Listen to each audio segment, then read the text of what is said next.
Hello আমার সকল বন্ধুরা,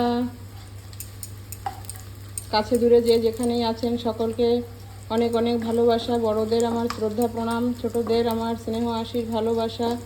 রোজ যেমনই বলি তেমনই আজকেও আবার চলে আসছি রান্নাঘরে। দুপুরবেলা রান্নার আয়োজন নিয়ে ভাতটা হয়ে গেছে, এই যে মাছ ভাজা বসিয়ে দিয়েছি। এগুলো হচ্ছে ছোট মাছ, বেলে মাছ। এই মাছটা দিয়ে আজকে রান্না করছি। দেখুন রান্নার আয়োজন সব রেডি করে নিয়েছি, এখন ঝটফট শুধু রান্না হবে। আজকে হবে মাছ ভাজা। দেখুন মাছটা নিয়ে নিয়েছি এখানে।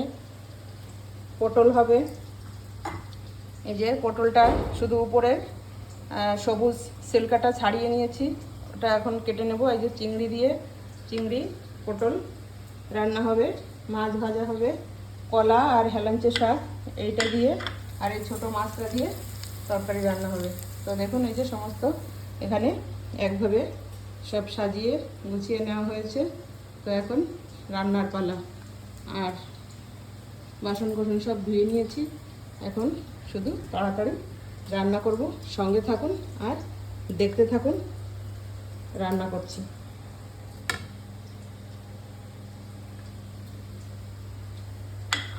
শাক রান্না করার জন্য এই যে রসুনটা ছাড়িয়ে নিয়েছি, তো রান্না শুরু করছি। মাছটা দেখুন খুব সুন্দরভাবে লাল লাল করে ভাজা হয়ে গেছে। শাকের তরকারি ছোট মাছ দিয়ে রান্না করলে খুব ভালো লাগে, তো আজকে আমি এই মাছটা দিয়ে শাক রান্না করছি।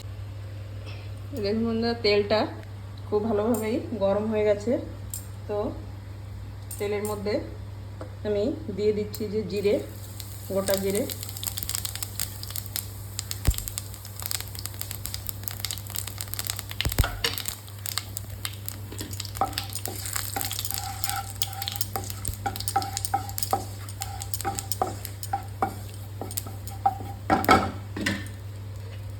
জিরেটা লাল হয়ে গেছে, দিয়ে দিচ্ছি রসুনগুলো।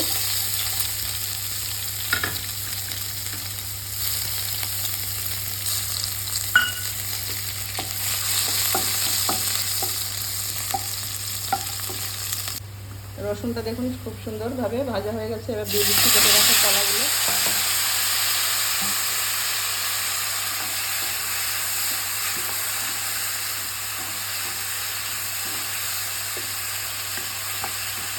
কলাগুলো বেশ সুন্দর একটু নাড়াচাড়া করে একটু নুন হলুদ দিয়ে ভেজে নিচ্ছি। কলাগুলো ভাজা ভাজা হয়ে গেলে জল দিয়ে দেবো, তারপরে ঝোলের মধ্যেই শাকগুলো অল্প অল্প করে দিয়ে দেবো, তারপরে মাছটা দিয়ে দেবো। কলাগুলো একটু ভেজে নিই। কলাটা দেখুন সুন্দর ভাজা ভাজা হয়ে গেছে, এবার দিয়ে দিচ্ছি স্বাদ মতো লবণ, দিয়ে দিচ্ছি স্বাদ মতো হলুদ,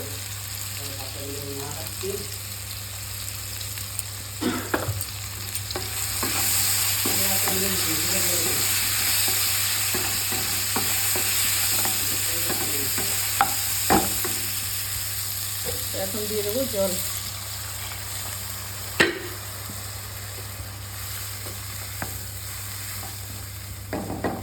এটা যেহেতু শাকের তরকারি, এই যে হেলাঞ্চি শাকটা দিয়ে রান্না করব, তো এই তরকারিটার ভিতরে লঙ্কা বেশি দেবো না, হালকা একটু অল্প করে 2 কি 3টে কাঁচা লঙ্কা দিয়ে দেবো। তিতর তরকারির সঙ্গে বেশি ঝালটা মানে খেতে নেই, তো একটু দিতে হবে শুধু স্বাদের জন্য, আর বেশি ঝাল করব না। তো দেখুন কলাতে ঝোলটা দিয়ে দিয়েছিলাম, ঝোলটা বেশ সুন্দর ফুটে যাচ্ছে, আর কলাটাও আধা আধি রান্না মানে সিদ্ধ হয়ে গেছে। তো এখন দিয়ে দিচ্ছি এই যে ভেজে রাখা মাছগুলো, আর এখন এই যে শাকগুলো আমি অল্প অল্প করে ঝোলের ভিতরে এভাবে ছড়িয়ে দেবো। তো এটা খুবই স্বাদের একটা হালকা পাতলা তরকারি, ভীষণ ভালো লাগে এটা গরম ভাতের সঙ্গে খেতে, আর যেমন ভালো লাগে তেমনি মানে উপকারীও জিনিস। হেলাঞ্চি শাক এটা মাঝে মধ্যে সকলেরই খাওয়া দরকার, খেতে পারলে খুবই ভালো হয়। তো দেখুন শাকগুলো দিয়ে দিয়েছি আর লঙ্কাটাও আমি দিয়ে দিয়েছি, তো এখন একটু ঢাকা দিয়ে দেবো। আর এদিকে দেখুন কড়াইতে আমি তেল দিয়ে দিয়েছি, তো দিয়ে দিচ্ছি গোটা জিরে। এই যে মাছটা আমি মানে বললাম যে ভাজা করব, কিন্তু এখন দেখছি ভাজা করব না, এটা একটু ঝোলই করে নিই। তো ছোটো মাছগুলো তো সবাই মানে পছন্দ করে না, তো ওই জন্য বড়ো মাছটা ভাজা করলে হবে না, এটা একটু ঝোলই করে নিই। তো দেখুন জিরে দিয়ে দিয়েছি, মাছগুলো দিয়ে দিচ্ছি।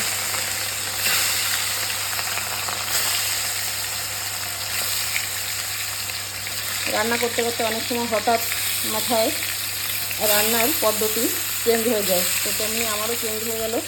তো দিয়ে দিলাম দেখুন মাছগুলো একটুখানি ঢাকা দিয়ে দেবো। এটা আজকে আমি লঙ্কা আর সর্ষে দিয়ে সর্ষে বাটা মাছ করে নেব তাড়াতাড়ি করে। তো দেখুন মাছটা একটু হালকা ভাজা করে নিয়ে নিয়েছি। তো এটা বেশি লাল করে ভাজা করবো না, এটা সর্ষে বাটা মাছটা বেশি ভাজা করে রান্না করলে ভালো লাগে না। তো দিয়ে দিচ্ছি দেখুন মাছ মতো জল, যাতে বেশি ঝোলও দিতে হবে না, অল্প ঝোলে মাছ মতো সর্ষে বাটা দিয়ে রান্না করবো। মাছগুলো খুবই সুন্দর টেস্টি মাছ। তো যে মাছ যেরকম রান্না করলে ভালো লাগে সেরকমই রান্না করতে হয়।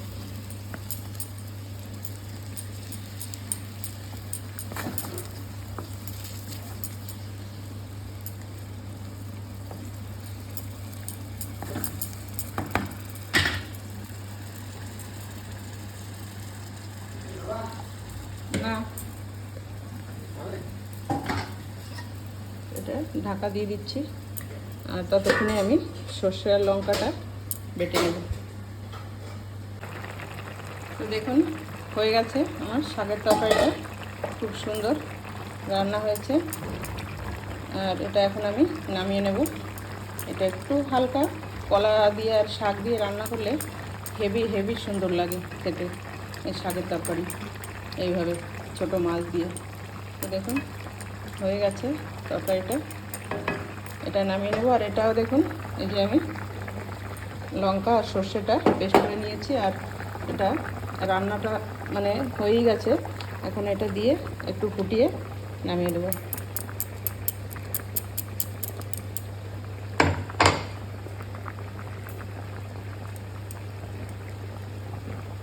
সর্ষে বাটা মাছটাও খুব ভালো লাগে খেতে, রান্নার পরে দেখতে আমার আরও বেশি ভালো লাগে। একটা সুন্দর তেল তেল আর মানে হালকা হলুদ কালার, যেহেতু কাঁচা লঙ্কা দিয়ে করা হয়, আর কাঁচা লঙ্কার তরকারির স্বাদটাই আলাদা হয়। তো এই যে দেখুন ফুটছে, একটু সময় জাল হয়ে গেলেই হয়ে যাবে সর্ষে মাছ, মানে সর্ষে বাটা মাছ। আর এটা আমি বন্ধ করে দিলাম, এটা হয়ে গেছে। তো এখন বাকি রয়েছে পটলটা, এবার পটলটা করে নেব সঙ্গে। তো বন্ধুরা দেখুন হয়ে গেছে আমার সর্ষে বাটা মাছ রান্না, দেখতে দেখতেই দুটো রান্না আমার হয়ে গেল খুব সুন্দরভাবে।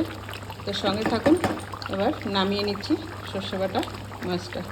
তো দেখুন আবারও কড়াইটা ধুয়ে খুব সুন্দরভাবে তেল গরম হয়ে গেছে, তেল দিয়ে দিয়েছি। তো এবার দিয়ে দিচ্ছি যে চিংড়ি মাছটা ভাজা করে নেব।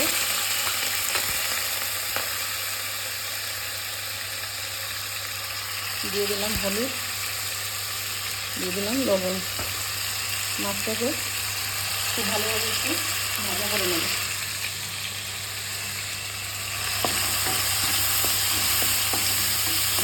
এটাও আমাদের পুকুরেরই মাছ, ধরা মাছ। এই মাছগুলো ভীষণই মানে স্বাদ, যে কোনো কিছু দিয়ে অল্প চিংড়ি দিয়ে রান্না করলেও ভীষণই সুন্দর লাগে খেতে। তো আজকে আমি এটা দিয়ে পটল করছি। তো মাছটা একটু ভাজা করে নিই। তো দেখুন বন্ধুরা মাছটা খুব সুন্দরভাবে একদমই একটু লাল লাল করে ভাজা করে নিলাম। তো এখন আমি এর মধ্যে দিয়ে দিচ্ছি এই যে কেটে রাখা দুটো টমেটো আর কাঁচা লঙ্কা।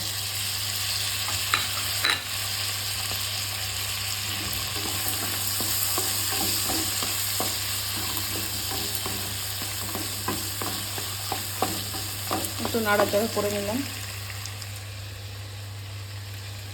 আর এবার আমি দিয়ে দেবো এর মধ্যেই এই যে কেটে রাখা ধুয়ে কেটে রেখেছি পটলগুলো। দেখুন পটলগুলো আমি এইভাবে কেটেছি, গোটাই রয়েছে কিন্তু এইভাবে মানে 4 পিস করে মানে ফেড়ে দিয়েছি, যাতে ভিতরে লবণ হলুদ সব কিছু ঢুকে যায়, কিন্তু দেখলে মনে হচ্ছে গোটাই রয়েছে। তো দেখুন এইভাবে সমস্তগুলোই কেটে দিয়েছি।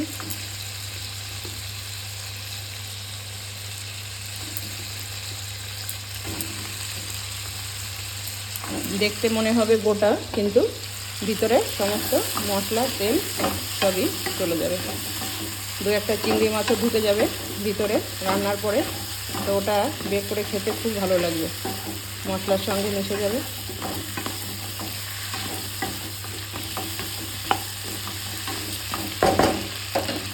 এবার আমি দিয়ে দিচ্ছি রান্নার জন্য লবণ স্বাদ মতো, দিয়ে দিলাম হলুদ, দিয়ে দিচ্ছি লঙ্কা, একটা গুঁড়ো লঙ্কা দিয়ে দিলাম, আর একটু লবণ লাগতে পারে। এটা সুন্দর করে এখন আমি কষিয়ে নেব।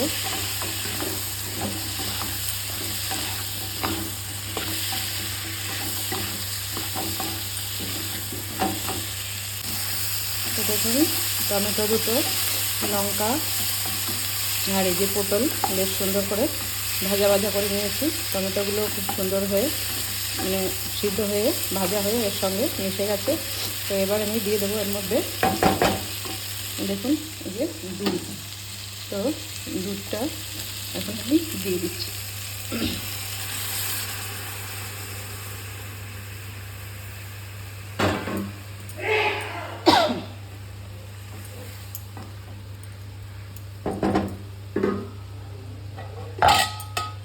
এবার ঢাকা দিয়ে রান্না করে নেব।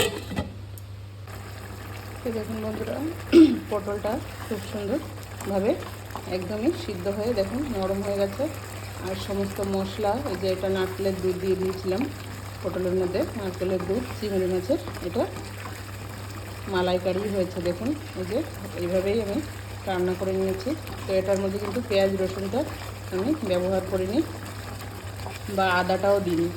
তো দিলাম তখন শুধু লবণ, হলুদ আর লঙ্কা, পরে দিয়ে দিয়েছি দুধ। তো এখন আমি এর মধ্যে একটু মশলা দিয়ে দেবো। নারকেলের দুধের যে কোনো জিনিস যদি রান্না করেন তার মধ্যে আমি কিন্তু পেঁয়াজ রসুনটা একদমই পছন্দ করি না। পেঁয়াজ রসুন দিয়ে দিলে সে নারকেলের ফ্লেভারটাই পুরো নষ্ট হয়ে যায়। তো এমন কিছু কিছু জিনিস আছে, সেই সমস্ত জিনিসের মধ্যে সমস্ত মশলা দিলে পরে সেটা আর খেতে ভালো লাগে না। তো দেখুন দিয়ে দিলাম এই যে আমার হাতে করা মশলা, যেটা আমি ভেজে মশলা করে রাখি, জিরে, ধনে, গোলমরিচ, শুকনো লঙ্কা, তেজপাতা, সেগুলো সমস্ত দিয়ে দিলাম।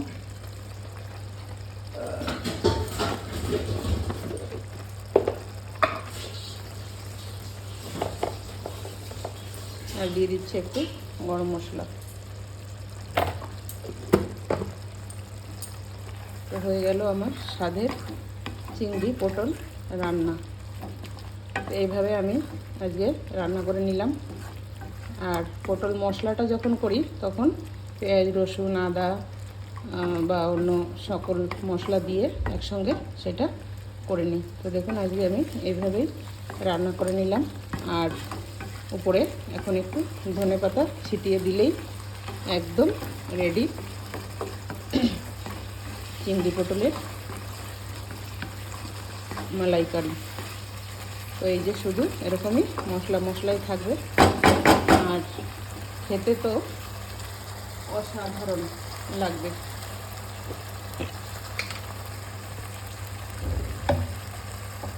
আর এখন আমি এই যে দিয়ে দিচ্ছি অল্প একটু ঘুরিয়ে 2 চামচের মতো।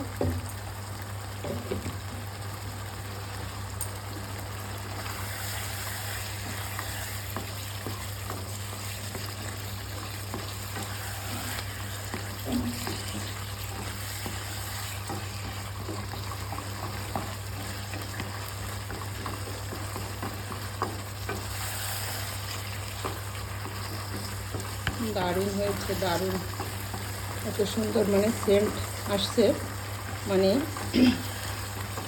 ভীষণ সুন্দর লাগছে।